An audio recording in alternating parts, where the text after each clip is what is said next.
Come, sit by the fire. Let me tell you a story.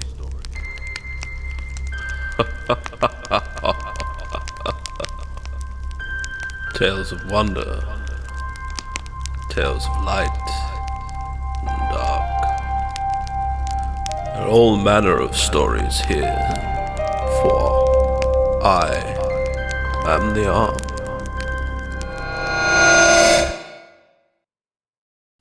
Witness me. David was an activist. At least that's what his Twitter, Instagram, Facebook, Snapchat, Discord and TikTok profiles said. Not his LinkedIn, obviously. He did want to keep his professional options open.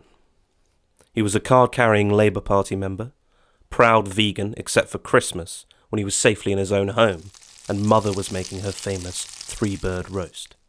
He would sign any and all online petitions that came his way. Stop whale hunting in Japan? Signed. No to the dog meat festivals in China? Signed. Raising the universal credit and minimum wage payments to a workable and manageable level? Signed. Legal charges for a murder of an African American at the hands of overzealous police? You bet that's signed. The point was, David loved to be seen to be a champion of the oppressed, the unrepresented, and the voiceless. The problem was, David only cared because he had the platform to be seen to be caring. The second he was logged off from social media and no one was looking, David couldn't care less. One of David's favourite things to do was to buy a meal deal from the local Tesco Express, find the nearest homeless person and film himself giving it to them. It didn't matter if they felt uncomfortable with the camera pointed at them, reducing them down to a prop in David's desire for white knighthood online.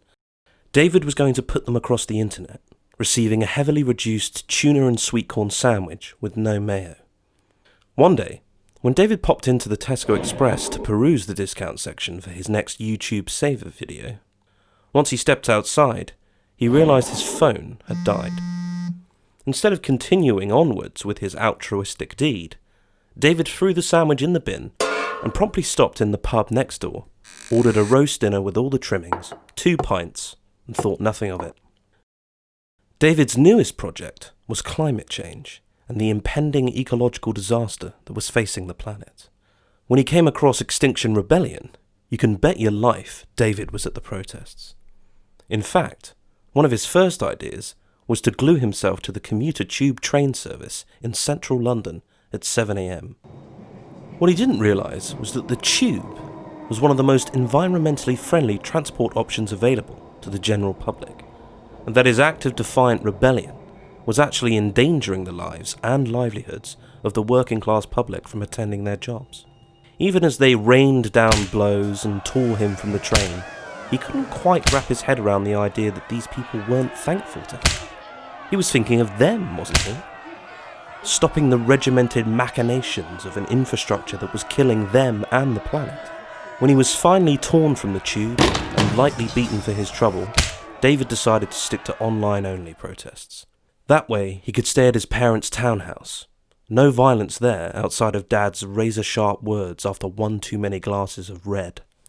As David made his way home, he walked along the street, assembling his next tweet, celebrating his successful protest that was derailed by the ignoramus, when a bright, blinding light stopped him in his tracks. He brought a hand to his eyes as he searched for the source of this light. "Hello? Who's there?" David felt a powerful presence around him as the light surrounded him and built to a great heat until it stopped. When David opened his eyes, he was no longer on the street, but in space, just outside the Earth's atmosphere, looking down at the planet. Before he could panic, a great and booming voice spoke to him. Do not fear, David. You are safe here with me. David looked around for the source of the voice, but saw nothing, only endless stars. "God?" David asked, fearful. The disembodied voice laughed. If that is a comforting idea of my identity, you may use it. David looked around him. What's going on here? Why am I here? The voice rumbled through the vacuum of space. I have been watching you for some time, David. Quite the little activist, aren't you? A champion of the people. David smirked. Even God thought he was pretty fucking great. Well, I wouldn't say that. Just doing my bit, you know? David demurred. The voice laughed again. Yes, quite. Well, I wanted to offer you something, David. Something you've been desiring for years now. David rubbed his hands together as he floated. Oh, really? What's that? The voice decreased in volume as it almost whispered in David's ears. I am willing to give you everything you've ever asked for, everything you've ever desired for this world. I will end all suffering. I will right the scales of justice for all. None will go hungry or die of thirst. The world will cease burning. It instead will become a land of renewal and growth. David couldn't believe it. Wow, really? That's amazing. The voice paused. Yes, but it comes at a price. If I were to do this, you, David, would be the man responsible. You would be the man who saved the world. The true and only savior of the entire planet and race. David smiled. He liked what he was hearing. But, the voice continued, no one would ever know. You would never be able to tell anyone. Not that anyone would believe you. The world would simply act as if this is how it had always been. If you agree, you would return to a new utopia. A world for all. A world of pure light and peace. David frowned. He liked this a little less. And if I were to say no? David asked. The voice paused again. Well, the world would continue on its path. Nations will rise and fall. Brother will turn on brother. The earth will burn and drown itself. But I would allow you to live comfortably and safe. You would return to the planet and live happily and comfortably to a ripe old age. David floated and looked down at the earth below him, considering his options. He looked at that planet that he called home. A world full of billions of people, all with their own struggles, problems, hopes, desires, loves, losses, wants, needs, their own lives, each one as equal, important, and worthless as the rest. David could save them all. No, you're right, mate. I'll take the second one, David said. Click. David was back on the street looking at his phone. For a moment, he wondered whether that had really just happened. But then he spotted a homeless man conveniently sitting outside a Best One convenience store. Time to get to work, he thought. David lived the rest of his life happily ever after. The rest of the planet? Not so much. As the voice looked down on the world, he sighed. One day, someone would take the right offer. Wouldn't they?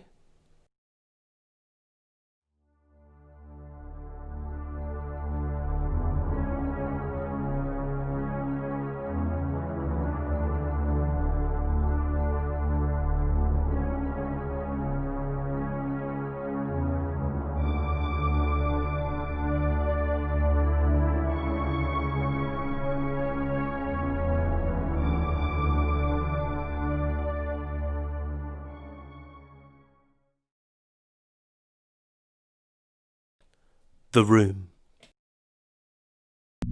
Gregory had spent his entire life in this room. It wasn't an extravagant room. It wasn't a hovel either. Picture a cell in a prison for white-collar criminals.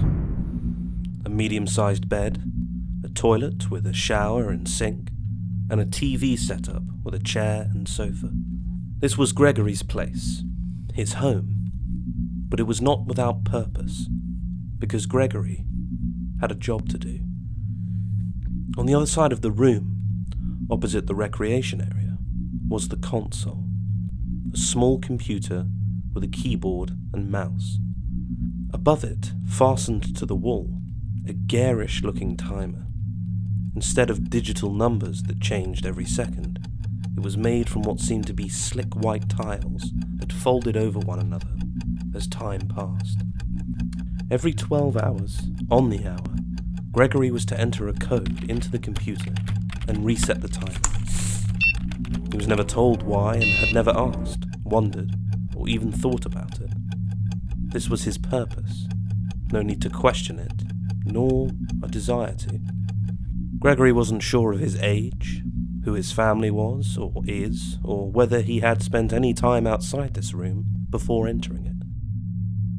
His only memories were of the console, the timer, and the room. He would wake, have a short yet warming shower, brush his teeth without looking in the mirror. Then it would be brisk yet effective calisthenics and a short bout of yoga. Supple body, supple mind. Then a few hours would be spent painting. He would turn the TV on, and after searching the channels for something he considered interesting, pause it, and then get to work. This dedication to painting wasn't something he was truly aware of. It was something that just began one day.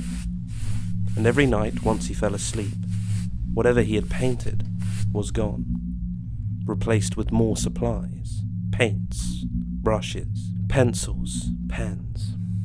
Usually, he finished painting right around the time the console needed attending to. He would paint his final stroke, rinse the brush at the sink, and then head for the console. He sits, watching the turning tiles of time, and waits until there is just enough time to enter the code in full, and sends it through. The timer resets, and his day can continue. This usually continued with a short exercise and yogic routine, then either listening to music or watching the TV. There were no clocks or windows, so time was a function that held no meaning either.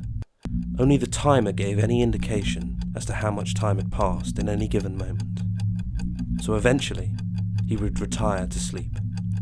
It was usually exactly 6 hours after the code had been inputted, and 6 hours before it must be attended to again. He would sleep for a total of 4 hours, leaving 2 hours for his morning routine. It was a simple existence, one Gregory had not questioned, wondered, or thought about. Until today. Gregory awoke at the usual time, feeling the usual level of refreshed. He took his shower and brushed his teeth. Today, however, he did something he never had before. He caught himself in the mirror above the sink. He had never looked in the mirror while brushing his teeth, as there was no benefit to the function of brushing his teeth by viewing it. But now he looked at himself. A smooth, expressionless face looked back at him. Blue pupils sat in a perfect frame of white. He had short blonde hair, perfectly shaped around his symmetrically framed head. There was no facial hair to speak of, bar a pair of equally shaped eyebrows. He stared for a few moments at this face. He stared at this face, and he wondered. He wondered. He wondered why he had never done this before. Of course, there was no benefit, no tangible reason to do it. It didn't help productivity of brushing his teeth. But why hadn't he done it? He wondered. Gregory got down to his calisthenics routine. He exerted himself the usual amount and completed his yoga stretch down after with zero thoughts or worries. He settled down on the sofa and turned on the TV. He He spent a few minutes spinning through channels and saw the usual offerings. Calm rivers with a single boat lazily making its way across. A wilderness landscape, few creatures in the distance, hiding from the sun in the shade of a lone tree. Gregory flipped the channel and stopped. And he wondered. This was something he had not seen before. A large table. Around it, different people of shapes, sizes, and colours. But it wasn't the people that were new. It was what was on the table. Strange materials and textures Gregory didn't recognise. He placed the remote down on the sofa next to him, and he watched. These people were lifting these strange textures from whatever was housing them and placing them in front of them. Some helped others, handing and passing these objects to one another. But it's what they did next that truly caught Gregory's attention. Using small tools that he didn't recognise, they brought these things to their mouths and placed them inside. They moved their jaws up and down and around, some with their mouths open, some with them clamped firmly closed. They smiled and laughed. They pointed to some of these textures and made noises, some shrill and piercing, others deep and throbbing. Gregory watched this strange scene unfold, and he wondered. He wondered what this activity entailed. What was its function? It seemed to bring enjoyment to these individuals. Some sense of camaraderie was being shared. Gregory wondered. Why did he not take part in this ritual? Looking upon these beings, they looked like him. He saw similarities to what he had witnessed in the mirror that morning on the faces of some of these beings. Others looked bigger and had hair where he didn't, and he had hair where they didn't. Gregory wondered. Gregory wondered and picked up his paintbrush. He painted the beings. He painted their table, and he painted these new and intriguing textures and colours that disappeared in their mouths. By the time he finished the painting, the beings on the screen had finished their strange activity also. They sat, some leaning back in pleasure, others, heads resting on the table, seemingly asleep. Gregory watched, and Gregory wondered. Gregory wondered until he glanced up at the timer and realised he was moments away from missing the allotted time for the code's input. Rushing to his feet, Gregory ran for the timer, and sitting down quickly, began punching in the numbers. His fingers nimbly danced across the keys, tap, tap, tap. As he finished, and the timer reset with a beep, Gregory sat still. Gregory sat still, and he wondered. What was the purpose of this? He had noted a direct correlation between his actions and the timer resetting. But what would happen if he simply didn't input the code? He had never considered such an idea. What consequences would there be? Would it simply reset itself? Would nothing happen? Gregory wondered. Gregory spent so long wondering about this that he completely forgot the rest of his daily routine for the first time. He simply sat at the console for hours wondering until he realised it was time for rest. He retired to his bed and fell asleep. The next day, something had shifted. Gregory awoke, but for some reason, he wasn't refreshed like usual. He felt sluggish, almost like he was at half capacity. There was a strange sensation in his midsection, almost like an absence. He rose from his bed and showered. Usually, the washing process was quick, efficient, and effective. But today, Gregory was absent-minded. He stood under the barrage of hot water, watching as it spiraled at his feet and disappeared down the drain. Where did it go? He had never wondered before. Did it flow down and back up to the head above him to be reused? Did it continue its journey onwards to somewhere else? Gregory wondered. Once his shower was finished, he brushed his teeth as usual. Once again, his attention returned to the mirror in front of him. Gregory watched himself as he brought the brush up to his mouth. Then he paused, and he wondered. Why was he doing this? What function did it provide? This was the only activity that involved his mouth.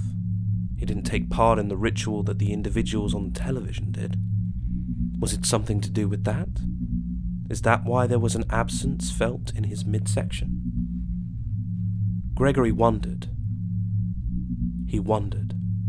Gregory moved into the recreation area and began his calisthenic routine. He ran on the spot. He did jumping jacks and dropped down to do planks. But all the while, he wondered. Supple body and supple mind, he had always thought when completing this before. But Gregory wondered, had his mind been supple before? He had never had so many thoughts, never had so many questions. He finished his routine earlier than usual. His body felt different, weaker almost. The absence in his midsection had been growing as the day drew on. Was this something to do with his lack of energy? He didn't know. Finishing up, Gregory moved over to the sofa to begin his painting. But strangely, there were no materials, no equipment. Strange, Gregory thought. Perhaps just the TV then. Gregory searched the area for the control. It too was nowhere to be seen. Gregory wondered. And then he was concerned. And then he was worried. What was happening? Things had been changing, inside him and around him. Are they linked? Had his thoughts and wonderings led to these physical changes in the room? Is that why there were no tools, no control? Why was he feeling weak? Why did this absence grow inside him with every passing moment? Gregory was in the throes of an entirely new world. He was scared. He had never been scared. He had never felt any strong emotion in any direction. He had always been even, balanced. But now things were skewed. Things had changed. He didn't know what to do. Gregory turned towards the console and looked at the timer. It was 2 hours until the code was due to be inputted. Gregory wondered. 1 hour and 59 minutes later, Gregory stood behind the chair at the console and watched and waited. Was he really to do this? Could he do this? Would he wait out the clock like he always did and then punch in the code with just enough time to spare? Would his body revert to its usual pattern and routine? Could he really control this? 10 seconds left. It was now or never. Gregory stood still. He waited and he watched. The timer hit 0. For a moment, nothing happened. The timer simply remained at 0. No reset, no sound or action, no discernible change, reaction or effect. Gregory was confused. What was happening? What was this place? What was the purpose? The reason? Why did he input the code every 12 hours? Why did it matter? Nothing had occurred when he didn't. Nothing he could see or witness anyway. What was his purpose here? Why did he feel weak? Why was this absence in his midsection gnawing away at him? He couldn't breathe. His throat felt tight and his palms sweaty. Gregory spun around wildly, desperately searching around the room. Searching for something he never had before. An exit. A way out. He clearly didn't need to be here. Gregory screamed. He wailed. He charged about the room. He smashed his fists and kicked his legs wildly at the walls. Could anyone hear him? What was this place? Gregory screamed and cried and smashed and destroyed the room. The TV was kicked in. the shower head ripped from the wall, his sheets and pillows torn apart, the console and timer bludgeoned with his broken and bloody hands. Gregory used every ounce of strength to escape, but he couldn't. After many hours, Gregory collapsed onto the floor, his hands shattered, feet bent and broken. Gregory began to lose consciousness. As he did, Gregory wondered what was outside this place, this room, and how could he get there? Moments after Gregory lost consciousness, the wall next to the console began to separate. A seam not previously there physically appeared and split the wall into two. As it opened, two figures in white lab coats stepped into the room. They were tall as if one man perched on top of another. Their heads, small and square, sloped forwards, jutting away from them as if they wished to escape this form. In their scaled hands, they each clutched a clipboard. They approached Gregory's unconscious form and surveyed him. One of the pair began writing and dictating what he wrote out loud. Sapien test 2081. Subject lasted 10 years before developing ideas of self. New findings include the removal of mental desire to eat, utterly removed any physical need for sustenance, bar regular exercise. Provided with creative tools, daily enabled zero cognitive thoughts outside of its primary function. Instigating moment, sight of oneself in the mirror. Perhaps removal of reflection can extend test parameters. The being finished dictating and sighed. The second looked to the first and remarked, "Why are we still doing this?" The first being turned to the second with a puzzled expression. "Explain." The second being stepped forward towards Gregory on the floor. "Well, these beings had created and mastered cybernetic organisms for themselves when we discovered them. They had basically taken over all infrastructure and maintenance of their entire civilization and way of life." The first being nodded thoughtfully. "Yes, that's also true. But please state your point." "Well, why didn't we just take their cybernetic organisms for our purposes? Why do we need to perform experiments on these imperfect beings to see if they can fulfill the function of something we already know can be done?" The first being looked down at Gregory, then back at his colleague. "Well, this is more fun, isn't it?" The second being shrugged. "I guess." The pair headed for the door as it began its process of concealing itself once again. "Reset the test parameters. Remove the mirror." The room grew dark as the doors shut behind them. Over by the console, the timer reset and began its countdown. Gregory awoke feeling refreshed and well rested. Gregory did not wonder. Gregory did not wonder because he had a job to do.